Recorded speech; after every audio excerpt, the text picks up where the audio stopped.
It happened on a quiet Sunday night in 1987. A few seconds of television that no one could ever explain. No warning, no ransom, just a man in a plastic mask, hijacking the airwaves, and to this day, no one knows who he was.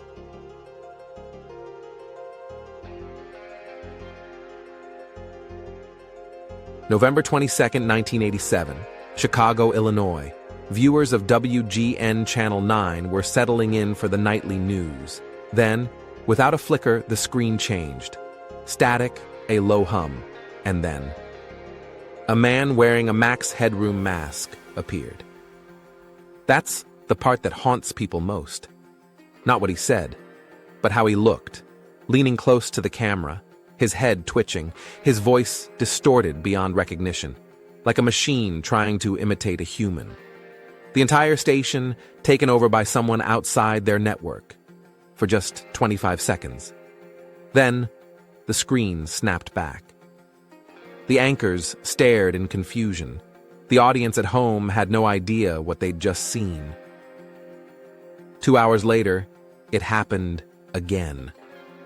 This time, during a rerun of Doctor Who on WTTW Channel 11. But now, the intruder wasn't silent. He danced, he laughed, he spoke nonsense through the static, holding a rubber glove, muttering something about, "Your love is fading." A buzzing sound, and then the image cut to black. Gone. The FCC was called immediately. Signal engineers combed through every frequency in Chicago. Nothing. Whoever did it had overpowered 2 major television stations from somewhere nearby. But the tech required to hijack a UHF broadcast in 1987. It wasn't cheap, and it wasn't simple. Some said it had to be an inside job. Others believed it was a test, a message meant for someone else. And then there were the conspiracy theorists, who claimed the broadcast wasn't human at all. In the years that followed, dozens came forward claiming to know the truth. A rogue engineer, a student with stolen equipment, even whispers of early government signal tests. But there was never a confession, no arrest, no trace of the signal source. The man in the mask, he was never seen again. 30 years later, the footage still circulates online.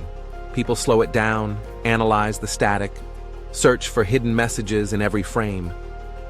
But the scariest part isn't what was said.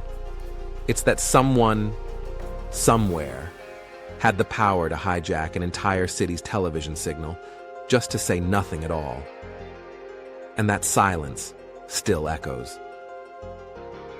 This is Lore Vault Mysteries.